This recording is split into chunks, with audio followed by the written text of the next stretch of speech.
Welcome to week 8 of the semester. Today, I want to talk about film rhetorical analyses.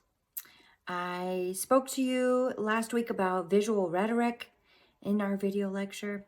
And this week, and I told you that it would apply to your film analysis and that I would talk to you about your film analysis in the next week. And so here we are, it's the next week, week 8. And so I want to speak about film rhetorical analyses, okay? You have a month, almost exactly a month from today until it is due. So you should have plenty of time to review this lecture and to review the examples, the film rhetorical analysis examples and lecture notes on Blackboard under course materials. You should have plenty of time to review those before having to outline and write your film rhetorical analysis, and before you have to actually choose a film that would be well suited toward performing rhetorical analysis on. Okay, you can help yourself quite a bit by choosing the kind of film that lends itself to analysis, to this kind of analysis, meaning that it raises important critical questions about society, about gender, about class, about race, about sexuality, any and all of the above. Okay, so you have something to speak about in your analysis. If you choose a film that doesn't really focus on commenting on one of these issues or making an argument so much, a more film that's made just for pure enjoyment and a less critical film, then you might have more trouble performing an analysis. For example, a lot of romantic comedies, though they comment on gender roles, and you would have a lot to say about that, don't necessarily critically examine society and how it functions. So romantic comedy might not be the best choice of film to look at, even though there is always something to be said. They are more lighthearted entertainment. Okay, so you want to keep that in mind when you choose a specific film. Okay, but you have quite a while to think about that. So let's talk about the basics of film rhetorical analysis. A lot of this is information that we already went over in our rhetorical analysis video lecture way earlier in the semester, before you had to write your first rhetorical analysis over an article of ours, okay? An article that we read in class. Before you had to submit your first rhetorical analysis way earlier in the semester.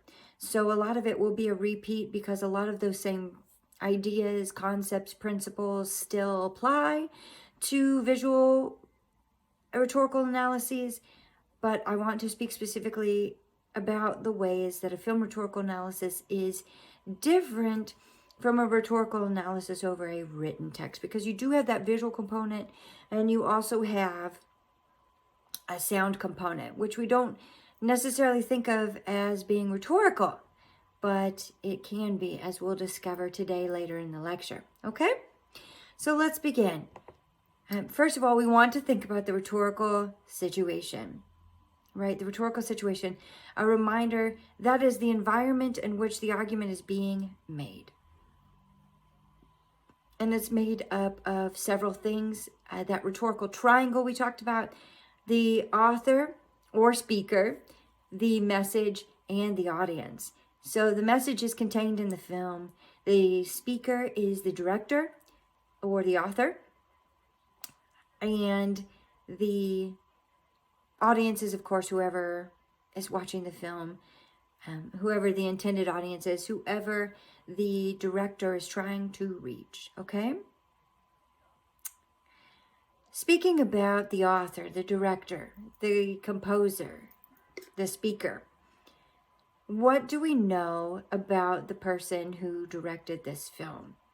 their professional history, interests, statements about the film that they may have made in interviews, their political affiliations, their sexuality, their age, their gender, all of these things, right?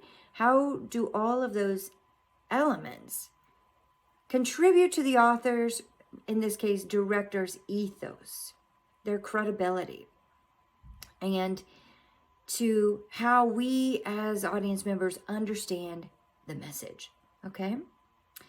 The text is, of course, in this case, not a written text, but a visual, written, and auditory text, right?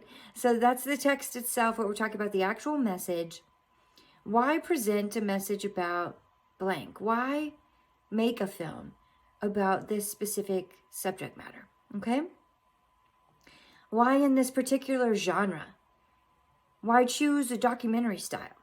Why choose to make it a comedy? Why choose to make it a drama? For example, a few years back, I think it was a couple years back, if not 2019, 2018, could be 2019, you know, we're all losing track of time in this crazy COVID universe. But an example that I'm kind of compelled to think about right now is Jojo Rabbit. Now, Jojo Rabbit tells the story of Adolf Hitler and Nazi Germany, but it is from the mind of director Taika Waititi, who is Aboriginal and from New Zealand.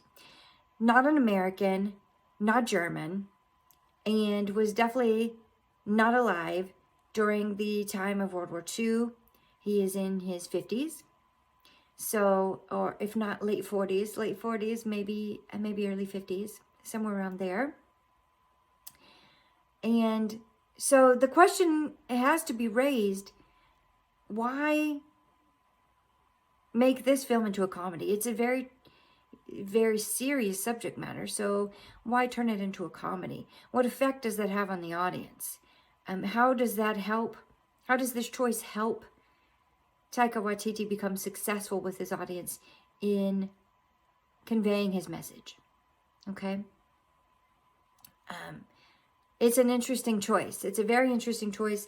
It's a bold choice, and it's a risky choice, given the subject matter. Maybe with a young 2020 audience, 2019, 2018 audience, this is not such a risky move. Maybe it is the best move to be successful with a younger audience in 2018, 2019, 2020. But questions to consider if you were doing a rhetorical analysis on Jojo Rabbit. Okay? So, for example, why choose the particular genre that you've chosen? And we know that there are more genres than just drama, comedy, and documentary, but those are just 3 examples right now off the top of my head. Okay? And then, of course, we need to speak about the audience, the third element of the rhetorical triangle. Who is the intended audience? With a film, you want to appeal to a broad audience. Most authors want to appeal to the broadest audience possible. They don't want to alienate any of their possible viewers. However, who is the particular intended audience who might enjoy this film the most, and how can you tell and why? Okay? How is this film tailored to appeal to and persuade this particular audience? So then I want to talk about a thesis for a film rhetorical analysis. It's going to look a lot like the theses statements that we looked at for a written rhetorical analysis over a written text.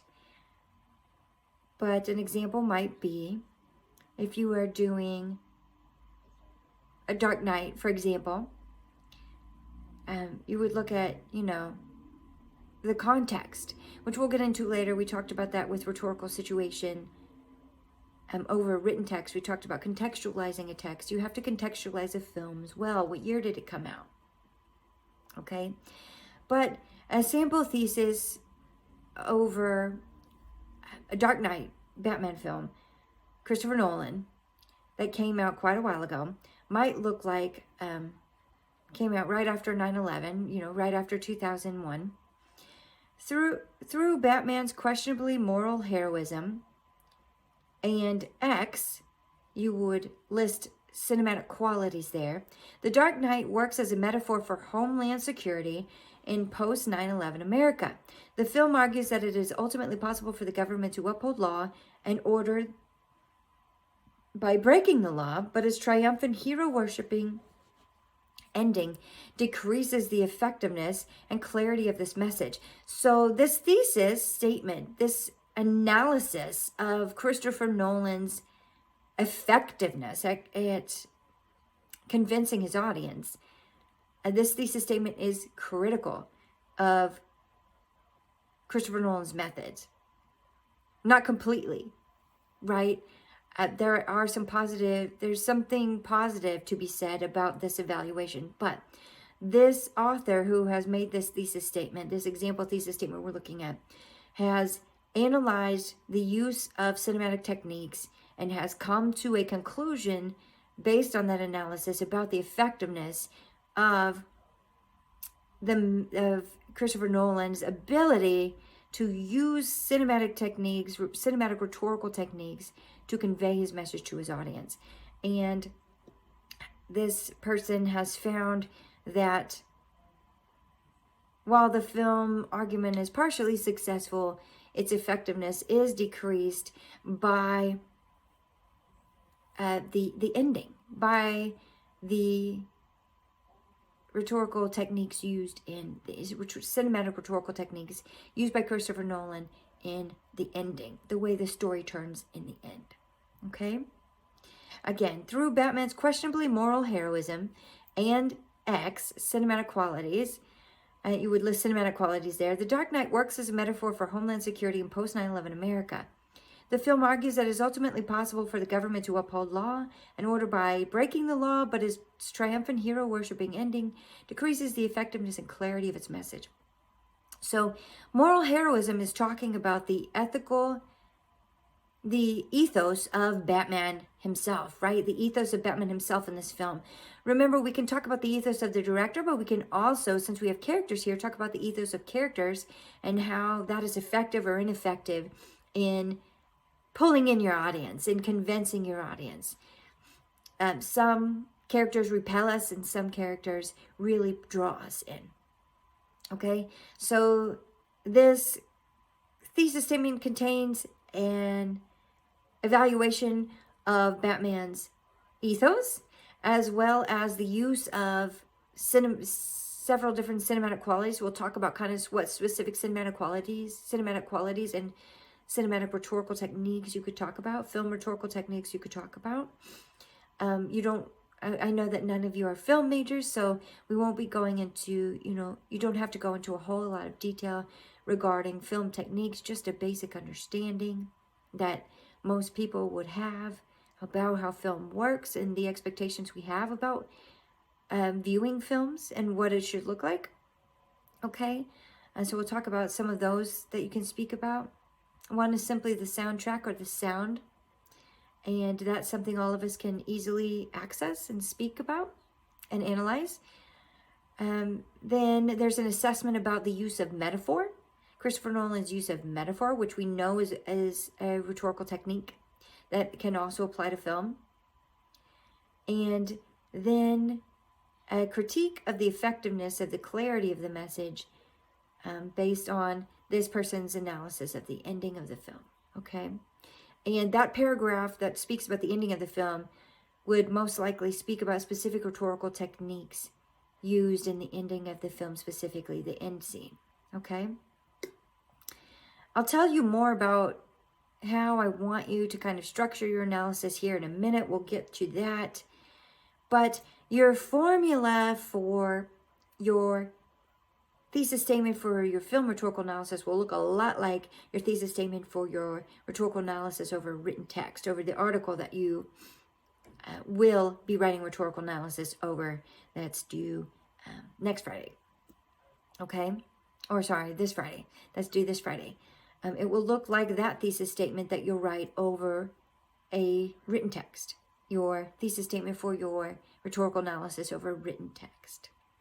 So if you want to follow a simple formula and then kind of edit that thesis statement to make it sound more sophisticated and less formulaic, you'd want to follow this formula, okay?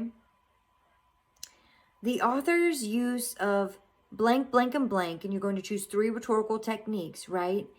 And then you're going to speak about, and then you're going to enter, this is the part where you plug in your analysis, the conclusion you came to after the analysis that you performed, your conclusion, in terms of the author's use of blank, blank, and blank is effective or is not effective. And you don't have to use that specific word effective, but it is a great choice for our formula that we're developing here that we talked about earlier in the semester. Is effective or ineffective at accomplishing blank. And this third blank of the formula for our thesis statement, you'll enter the author's purpose. So though it's a film, you still want to determine the author's purpose for creating this film, the purpose for creating this message, conveying this message that they intend to convey, okay? All right, let's speak more about context for film in particular. You want to pick out 2 or 3 key scenes that help make the film's argument, pointing out which rhetorical techniques are used in those films, why they're used, and what their effect is on the audience, how they persuade or don't persuade if they're not effective at being persuasive.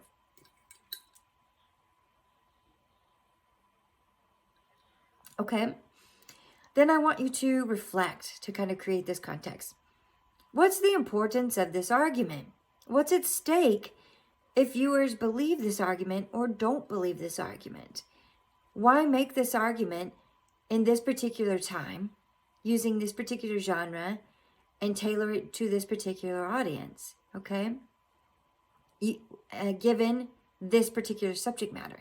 You want to relate all the author's choices in terms of rhetorical devices back to the particular context, the situation, the specific message, and the specific audience, and the specific genre, okay? All the choices that the author or director makes have to do with the message they're trying to convey, with the situation that's confronting them, be it politically, economically, socially, historically, biographically. All of those help to contextualize the situation, right? The rhetorical situation. So given this specific situation, given this specific subject matter, and given this specific audience and specific time period, okay? Why make those choices given all those different elements? Okay? How do those different elements play a part in the author's choices? Rhetorical decision making, okay? The choice of rhetorical devices to make use of. How are they effective on the audience? Effective or ineffective? What effect did the director intend for these rhetorical devices to have on the audience? Okay? What is the director's purpose? Okay. Remember Kairos. I was talking about a specific time and place. Kairos considers that. When you consider Kairos, as you are viewing the film that you've chosen for your film rhetorical analysis, you want to think, what is its kairotic moment? Remember, that's our word that sort of means right time, right place, right message. The opportune moment for the opportune message. Ask yourself, why now? If the film you choose was made in 2008, what was going on in 2008? Why is this the perfect year to speak about this specific subject matter? What is the situation giving rise to the moment, to the kairotic moment? Kairos, right time, right place, right message, okay? So how does this film speak to the situation that it is born out of, historically, economically, politically, socially, environmentally even, right? Okay. Why this year? What was happening in this year, or what were people concerned about in this year that the author is speaking to? There's energy, there's already a conversation going on or surrounding whatever subject matter the director chooses to take up. So what is that energy? What is being said about this subject matter already at the time and place when the director decides to take up the subject matter themselves, okay?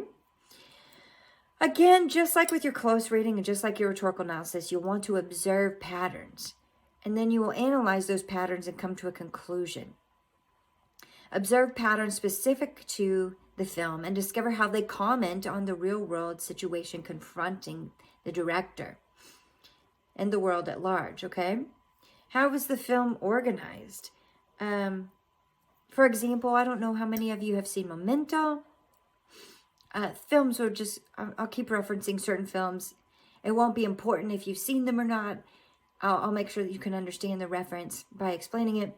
But as films pop into my mind that are appropriate to illustrate whatever concept I'm speaking about today, I'll mention them. So coming to my mind how film is organized, I'm thinking about Memento. If you're doing a rhetorical analysis on this film, Memento, also by Christopher Nolan, by the way. Apparently Christopher Nolan films are popping in my head today. He is one of my favorite directors. He's awesome. But anyways, totally random.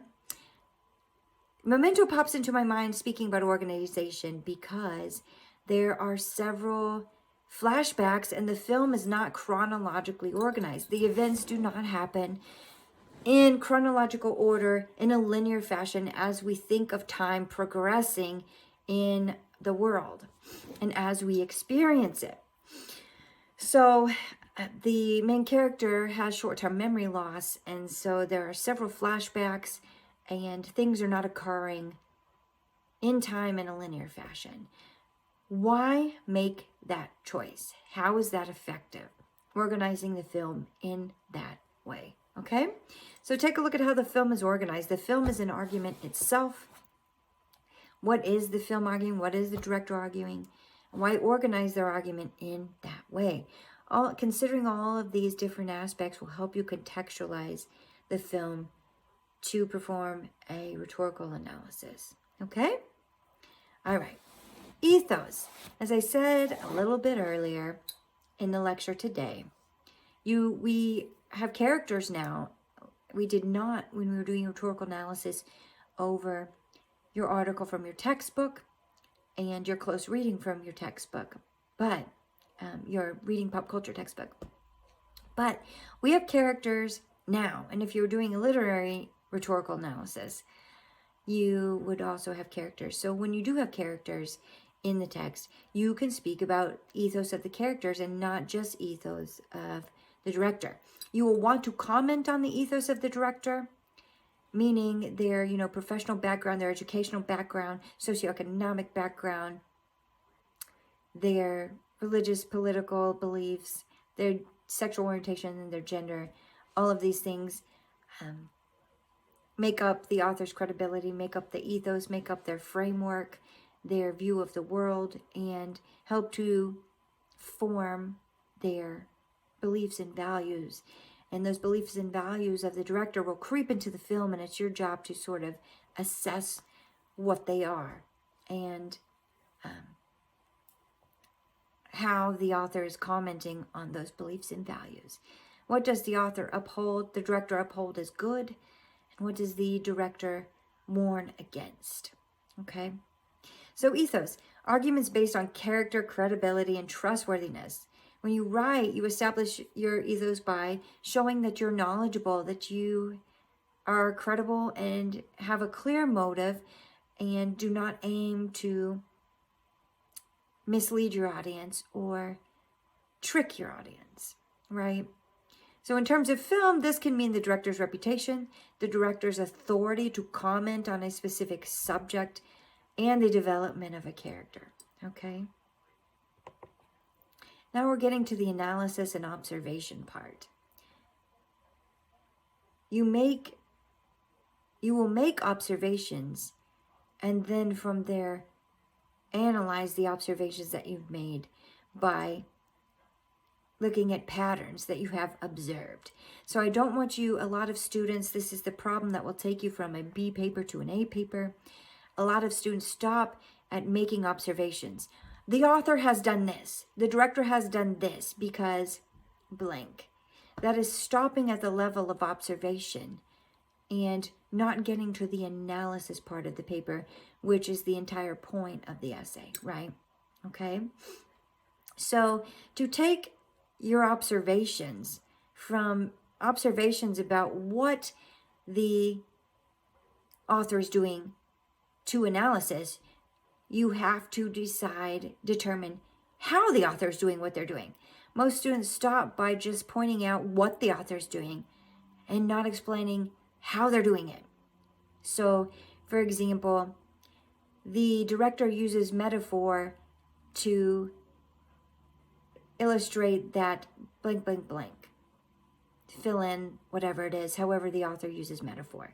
Most students stop by noting that the author uses metaphor and describing what the metaphor means, but not describing how the metaphor works on the audience, and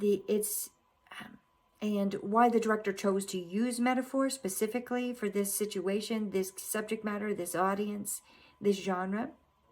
And so that's what will take you from observation to analysis, okay? Observation stops at what the author's doing. Analysis continues on to how the author is doing what they're doing, the director in this case, okay? What gets repeated? Notice any patterns. What is the takeaway from this film? What does the director want you to go away from this film thinking about for the next few days? Okay?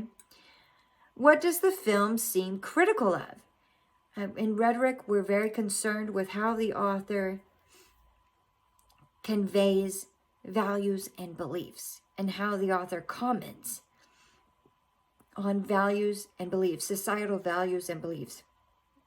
So answering this question will help you to determine that.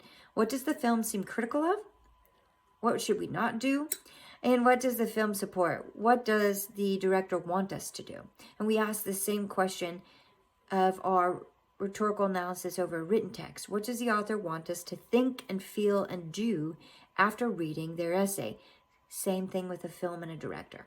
Okay? What's the film's position in relation to big issues or themes? Gender, social, class, government, society, film, equality, heroism, goodness.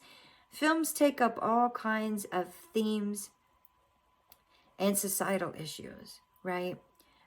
Disney films are great for this if you look a little deeper, right? I had a student perform a rhetorical film rhetorical analysis over Aladdin, over the animated version of Aladdin, which was a great choice, but she totally missed the way that the film was commenting on gender, and which is displayed in Jasmine's choices, Jasmine's behavior. And so there was a whole conversation there, the use of rhetoric that she missed, right? That film is making an overt commentary on gender roles. Jasmine is royal, and two men want to choose a husband for her, and she refuses to let that happen. And so it's not only making a comment on gender roles, but it's also making a comment on cultural and societal roles, because of course Jasmine is Middle Eastern, right?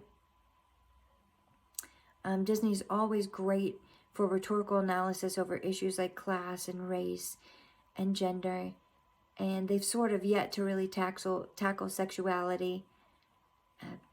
So we'll see how they go about beginning to tackle that issue, but they have not shied. That company has not shied away from issues like this in their entire existence. The first film came out, Snow White, 1932, and it took us until 2012 to get the first Black princess, Princess Tiana in The Frog and the Princess. So there's something that's interesting. And so if you decided to do The Frog and the Princess for rhetorical analysis, you would look at the way Tiana's race is represented. Okay? Some things to think about. And it's not necessarily an issue that the film deals with in an overt manner. It is rather implicit. It is not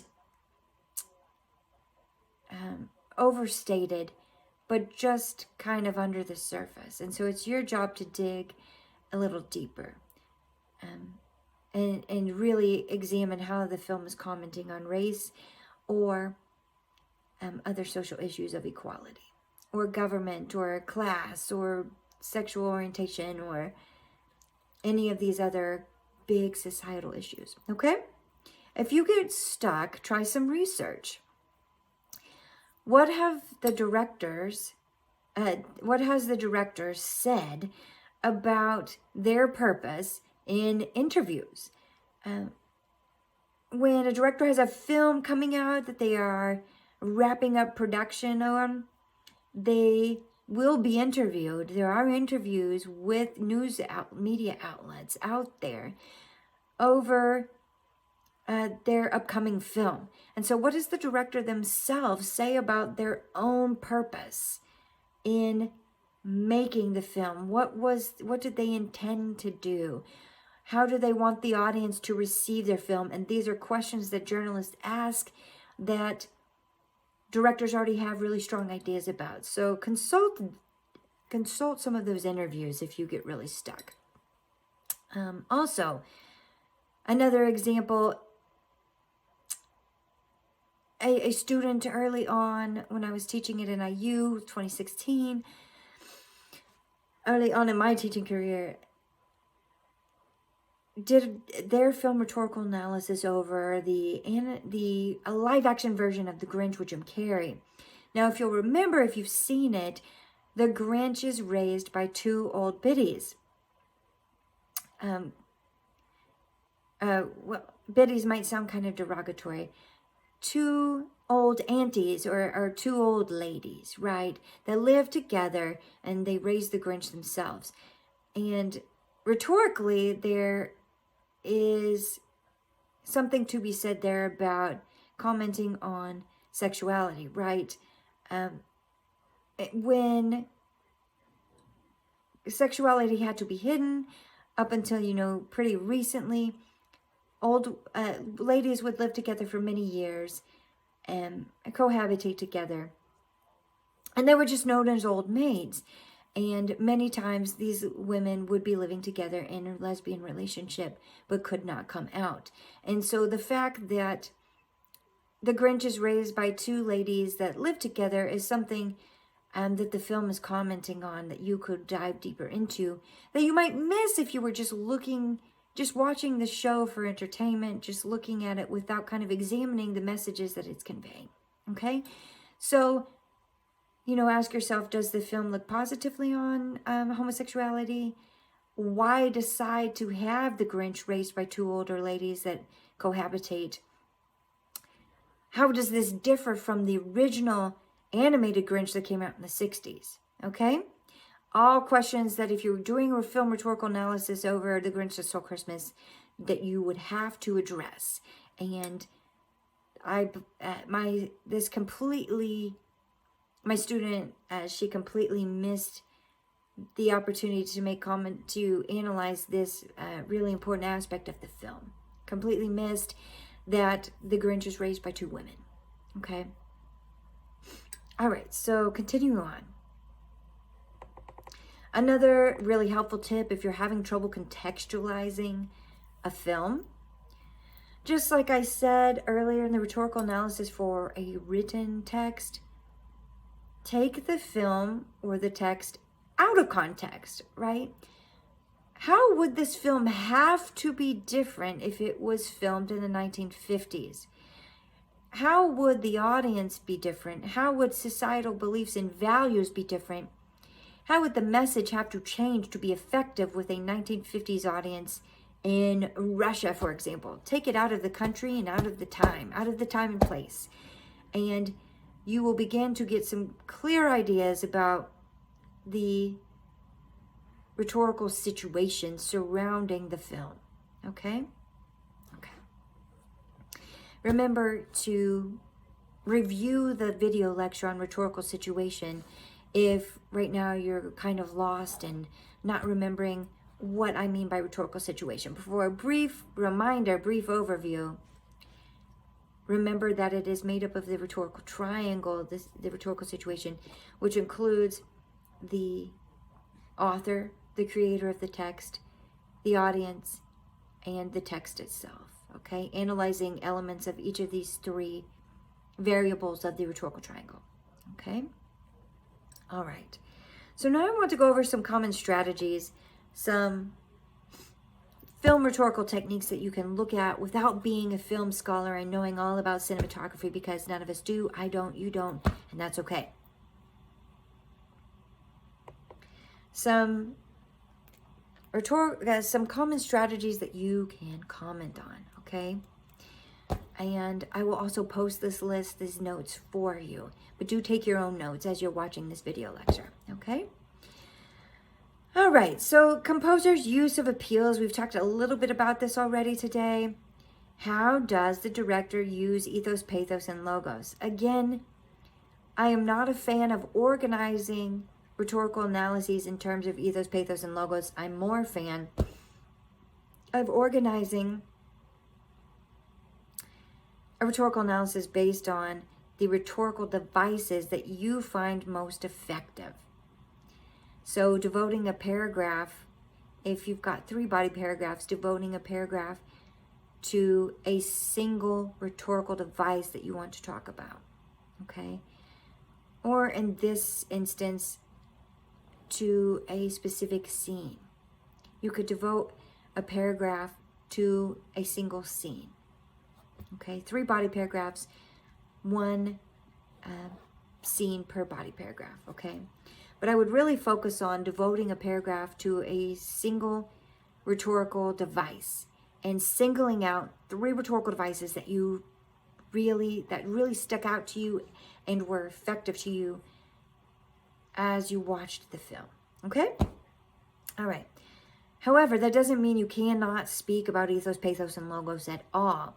Remember, rhetorical devices are used to make rhetorical appeals. So, for example, metaphor can be used to make an appeal to pathos. Metaphor can be used to make an appeal to emotion.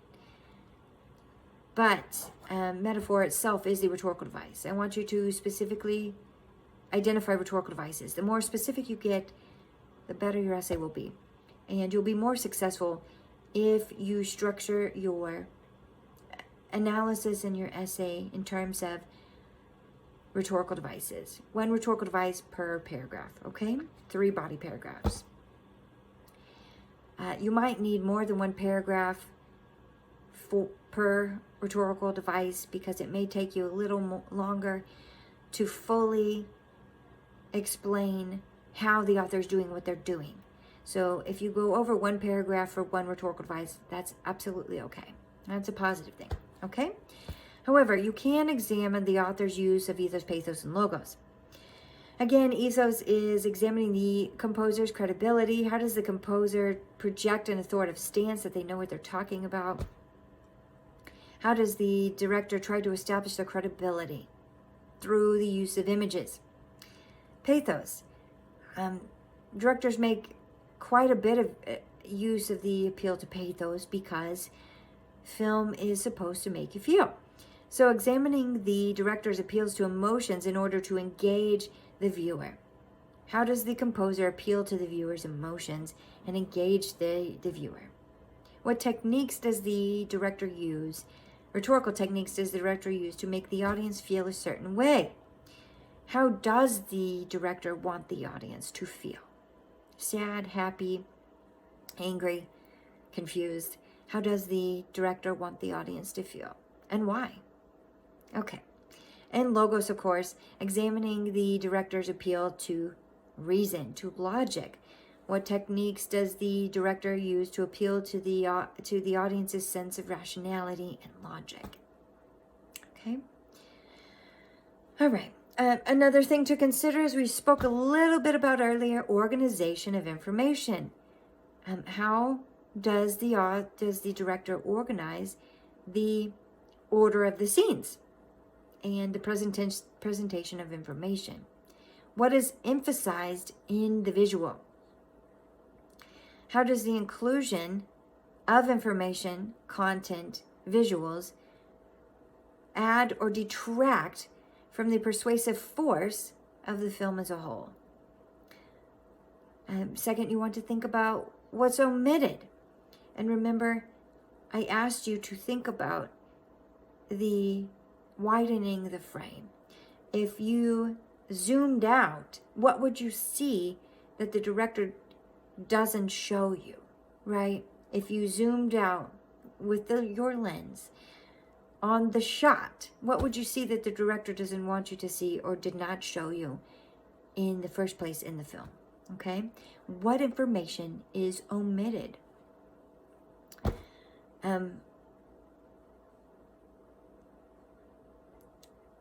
What is excluded in the representation of the visual artifact of the scene?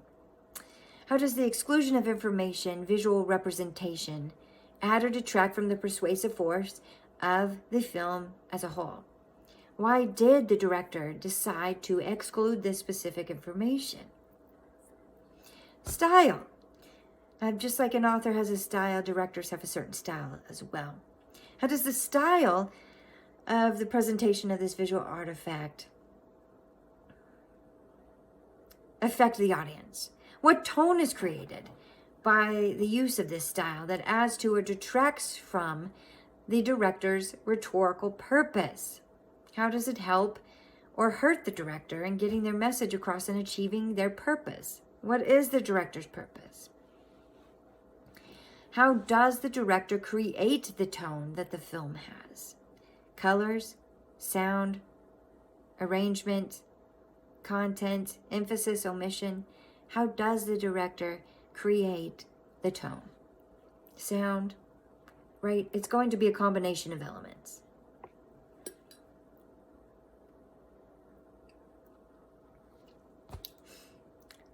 The medium. You want to speak a little bit about this being a film, the medium of the film. How does the medium create emotional and or logical or ethical appeals? What emotional and or logical appeals have been triggered, might have been triggered had the director used another medium instead of film, even if they switched to a short film or a series or any other kind of genre, which leads us to genre. What is the genre of the film? Does the author, director, use the typical conventions for that genre? Think about how a film is typically composed, what we expect when we watch a film. Does this film play with those conventions of genre, or does it follow them? And if it does play with them, what is the effect of that? What is the purpose? Okay. Why? For what effect? Framing. Look at the framing of each shot. What is emphasized by the framing? What does the composer want the audience to think about by framing the visual artifact in a certain way? And by that I mean, what is your eye drawn to in each shot right away, instantly when you are viewing the scene, viewing the shot, okay? Point of view. I want to say, we'll get to point of view next after framing. And so I want to make a quick side note, give you all a quick side note about how point of view is sometimes conveyed visually. We don't notice it when we're watching a film because we're watching it to be entertained, to feel good, to kind of get outside of our own heads and our own universe for a while. But point of view often visually, aside from the character speaking their own point of view, visually is conveyed through the shot. And what I mean by this is, some shots you are looking up from the ground, right? And that conveys a feeling of powerlessness. You're on the ground and you are looking up at whatever it is as though they are above you in a position of power. Conversely, the opposite, some shots are from a bird's eye view, meaning that you're looking down, and that point of view is omniscient, third person omniscient. You're familiar with that. As if you are God observing all the events going on beneath you, okay? And then there is first person point of view, which is from the character's eyes. And that is not from above and not from underneath, but just from straight ahead, straight on, which is most common, right?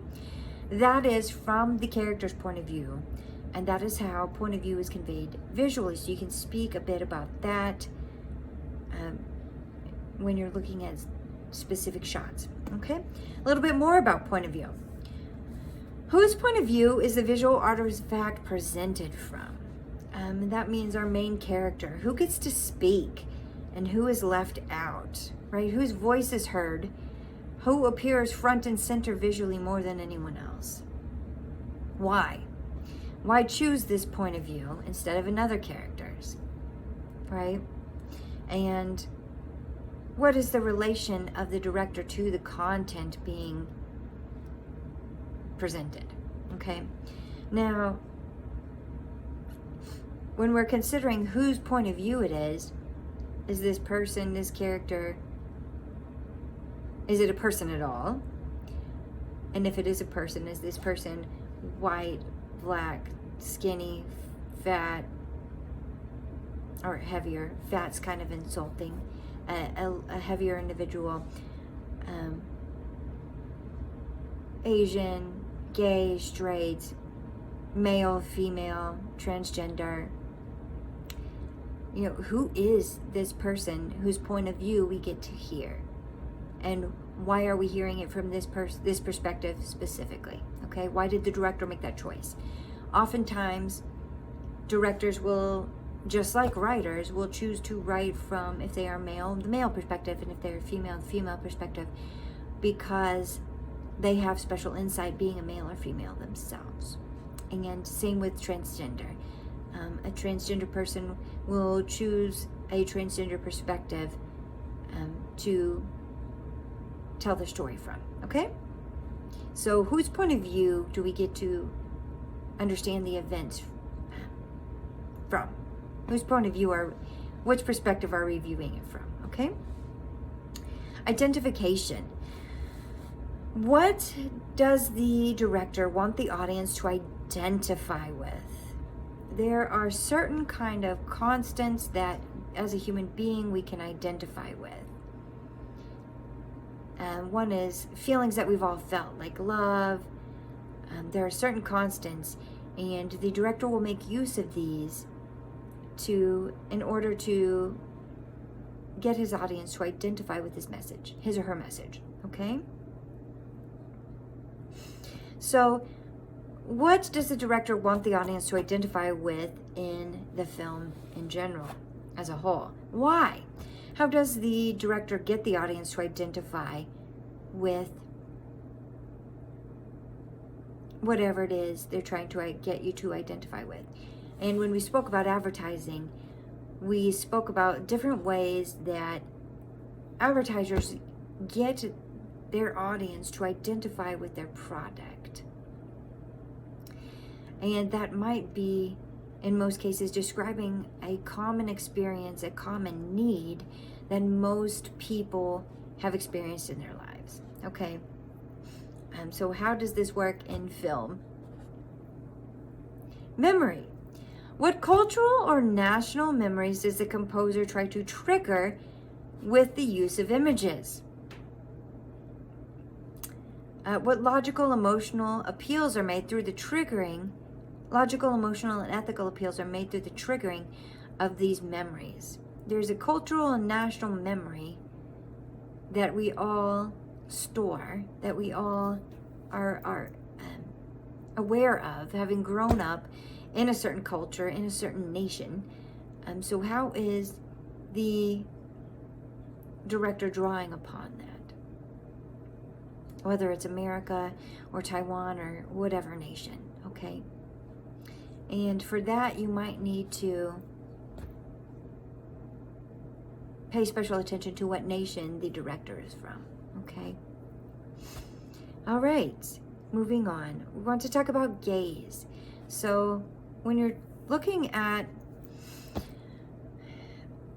shots in a film, there is something called the male gaze, where we see a female through the eyes of a male in film and in photography and in art, and it appears all the time. It is so constant. So I want to speak about different kinds of gazes. The familiar gaze.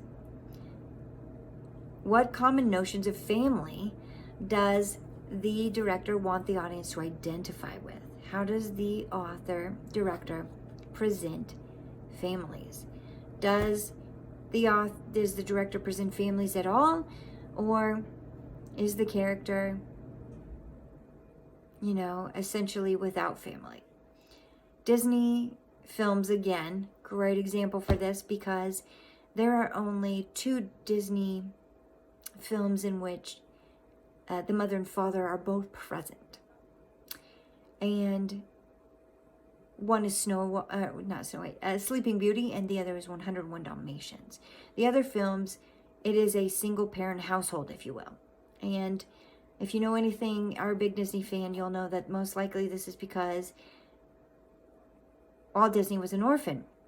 And so this is exactly what you're doing when you're talking about rhetorical analysis in film. You would speak about all of these things that I just mentioned. Okay?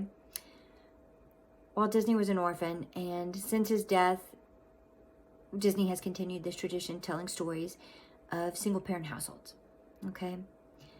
Something to think about after you watch this lecture. You'll be running through your head with Disney films that you've seen as a child.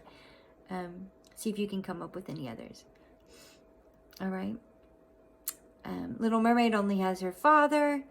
Lilo and Stitch. Stitch and Lilo only have the bigger sister, the older sister, and the list goes on and on and on and on, right? As Cinderella, her father dies and she's left with her stepmother, on and on and on and on. Okay, so something that'll drive you crazy after watching this lecture for the next week. So how does this film present the traditional notion of family? How does it agree with it, challenge it, or refuse it? Okay?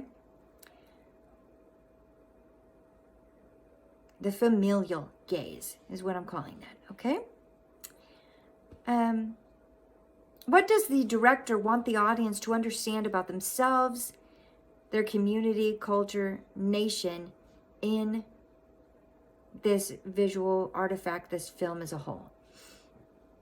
What is the rhetorical effect? Who benefits from the familial gaze and who is left out?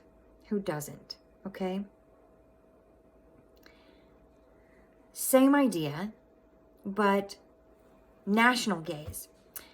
What common notions of nationalism does the director want the audience to feel or identify with? And think patriotic pride, American patriotic pride. What does the director want the audience to understand about their nation in this visual artifact, in this film as a whole? What is the rhetorical effect? Who benefits from this national gaze and who doesn't? Right? Racial gaze. Same thing, but in terms of race. What common notions of race does the director want to naturalize or to challenge, to make normal, or to challenge or to disagree with or refuse, or in some cases reaffirm, right? What does the composer want the audience to, or director want the audience to understand about their or another race in this visual artifact, this film as a whole? What is the rhetorical effect? Who benefits from the racial gaze and who does not? Gendered gaze. What common notions of femininity or masculinity are presented, and what common notions of femininity or masculinity does the director want to naturalize or to challenge, refuse, reaffirm, disagree with? What does the director want the audience to understand about their gender or another in this film, in this visual artifact? What is the rhetorical effect of this on the audience? Who benefits from the gendered gaze and who doesn't? And of course, this question is almost always pretty obvious, that othered individuals tend to not benefit from the gendered gaze. Transgendered individuals are often left out, as well as people of other sexual orientations, LGBT community, okay? Lastly, normalizing gaze, concerning the body. What representation of body is normalized, challenged, refused, upheld in this film, this visual artifact? What does the director want the audience to understand about their or another ability? How does this film comment on different disabilities, different levels of abilities and handicaps? What does the director want the audience to understand about their handicap or another's handicap or another's differences in abilities by the use of this film? What is the rhetorical effect on the audience? Who benefits from this normalized gaze and who doesn't? Okay, again, the answer is almost always that disabled individuals do not benefit because they're often not represented. And if they are, it is not in a very positive light and not in a light that reflects their actual experience very well. Okay, so I've given you some things to think about: disability, gender, race, nationalism, and family. And there are others. So try and think of on your own other gazes, right? Other lenses that you might view a film from, okay? And that is all I have today on film rhetorical analysis. And you have about a month to think about it from today, November 16th. So good luck with choosing your film. And I've given you some things to think about. Again, as always, do go view the course materials that I posted that accompany this video lecture. They will really help you. There's a film rhetorical analysis example, couple of them. Film rhetorical analyses written by examples from other community colleges that are very similar to what I'm going to be asking you to do. So take a look at those, and they're not perfect, but take from them what you see that they do well, and use those techniques in your own rhetorical analysis, okay? It will serve as a good guide. All right, I will see you next week.